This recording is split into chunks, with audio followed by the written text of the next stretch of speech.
And right now on News 4 at 6, a move for McCoy. Sources say the Eagles have reached out to the Bills for a possible trade. But will he return to the city of brotherly love? Our News 4 sports team is laying out LaShawn's options tonight. And still basking in the warmth and some sunlight there. Actually looks like a fire in the distance. We are tracking some more warmth on track for tomorrow, but some big changes later in the week coming up. And pigeon plea again. This time, the former chairman of the Erie County Democratic Party admits to conspiracy. Hear the prison time he could face for this latest charge. Live in high definition, this is Western New York's news leader. Now, News 4 at 6.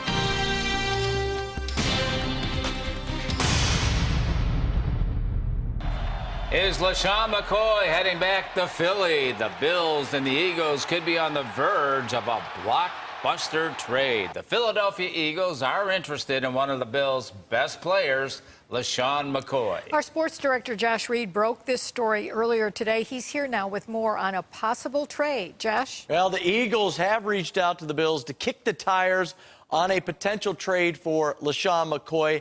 That is according to a source. Now, on Sunday, Philadelphia running back Jay Ajayi tore his ACL, done for the season, so the Eagles checking around the NFL for reinforcement. LaShawn coming off his best game of the season. He ran for 85 yards on 24 carries against the Titans. Both were season highs. You have to wonder now if maybe that was an audition. Keep in mind, McCoy spent his first 6 seasons in Philly before being traded to the Bills in 2015 for linebacker Kiko Alonso. LaShawn is the franchise's all-time leading rusher in Philadelphia.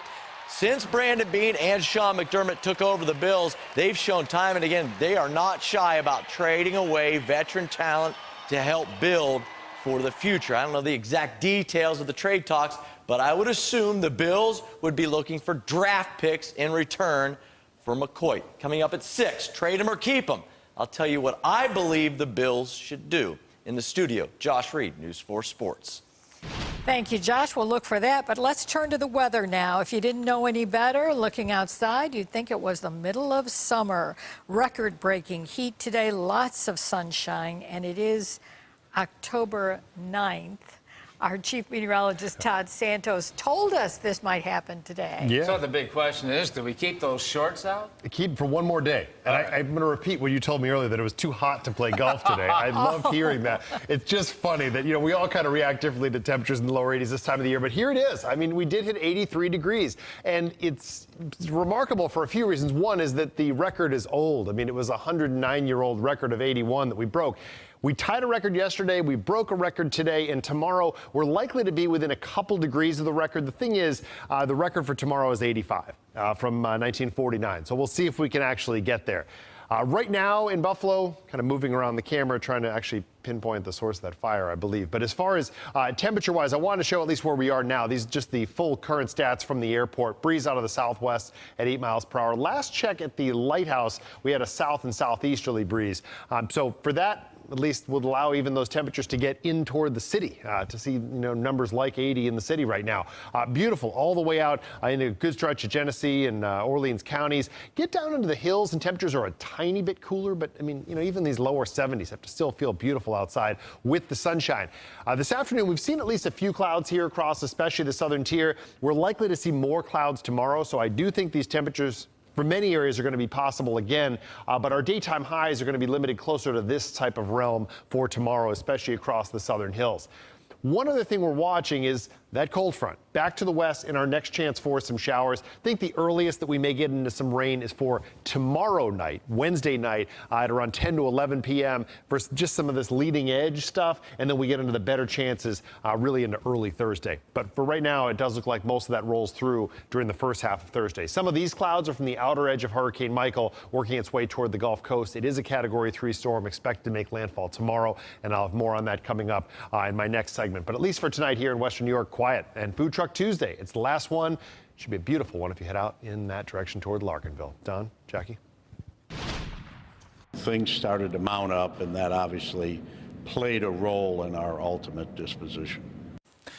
For the second time in 2 weeks, former Erie County Democratic Party Chairman Steve Pigeon is pleading guilty. This time, it was the charges he was facing in federal court. The political power broker admitted to bribing a judge last month in state Supreme Court. News 4's Chris Hervadis tells us how that decision led to this plea deal. Chris? Tonight, federal prosecutors are telling us after Pigeon pleaded guilty to those charges in state court, they wanted to ensure he was held responsible for this additional crime in federal court.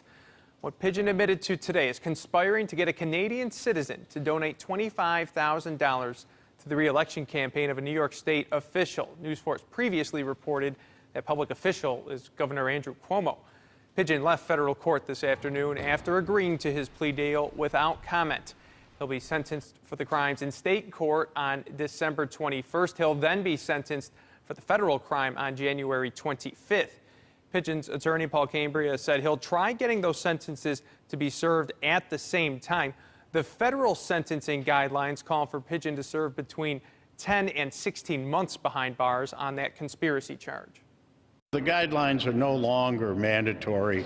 The guidelines are only advisory, and I think there are a number of factors here which justify something way below the guideline range. And it's not unusual for judges to not impose the guidelines either higher or lower. So it's all wide open, and we'll deal with that when the time comes.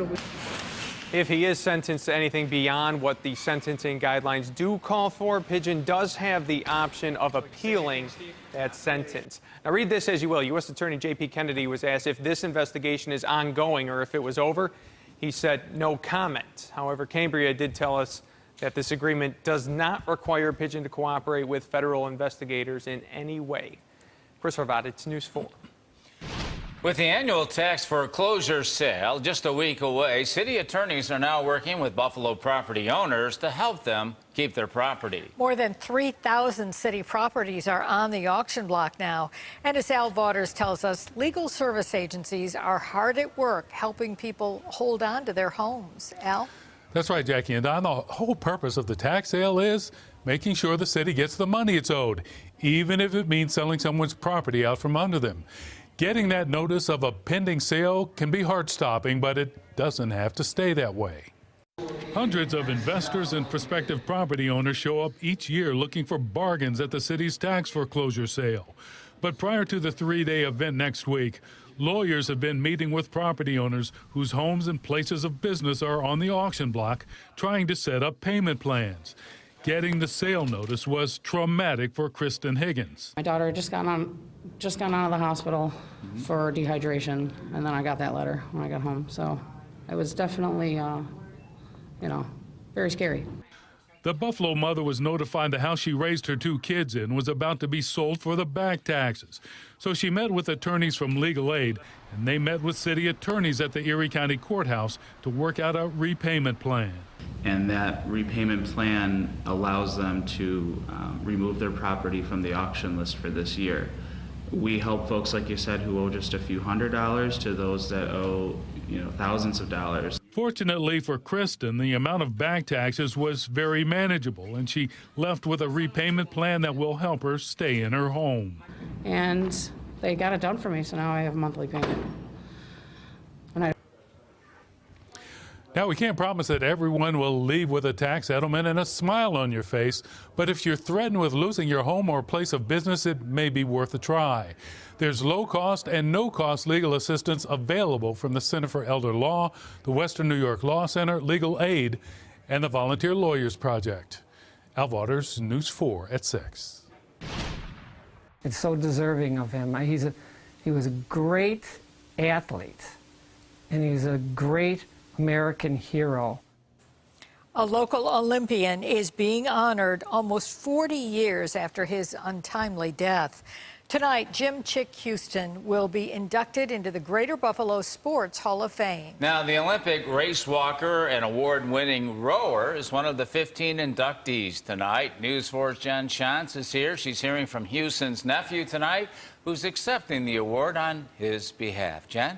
Don John Houston spent years trying to get his late uncle into the Greater Buffalo Sports Hall of Fame. He recently learned he was in good company. Old rowing buddies had been doing the same thing. And tonight, their work along with Jim's will be recognized. It's just a great event and a deserving honor for Jim. John Houston says if his late uncle were still here, he'd probably not make a big deal out of his induction into the Greater Buffalo Sports Hall of Fame. Jim Chick Houston rowed with the West Side Rowing Club for 3 decades, winning dozens of medals. He'd come in with the medals or a trophy and didn't say anything about the race, just handed it to my grandmother. She would put them on the mantle. My dad would take the medals and add it to the medal trophy case, and Jim would go about, how's everybody doing? How was your day? He also went to the 1956 Summer Olympics in Melbourne for race walking. In addition to also running marathons, Houston's legacy reaches far beyond sports. He's a great American hero, paratrooping into Normandy on D-Day, and incredible life story. That story was cut short, feet from where he and his team used to win regattas. Houston was killed on the Ferry Street Bridge in 1978. The case has never been solved. The anniversary of his death is next week. John Houston, who will be accepting the award on his uncle's behalf, says this honor is about legacy, not loss. I'm trying to be positive about this whole thing and just think of Jim's life and what he did and the people he met, his friends, his teammates. Many of whom are now in their 80s or even 90s and will be at the Buffalo Convention Center to honor their dear friend. Now, one of those guests tonight is a man from New Jersey who competed in the 1956 Melbourne Olympics thanks to Houston, who gave up his spot in his second event so that this man could take it instead. Now, he'd already qualified and figured why not allow someone else to compete too.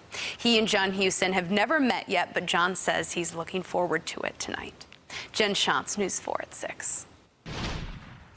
And still ahead at 6, big changes for the Buffalo Bisons. Next season, they won't be playing at Coca-Cola Field.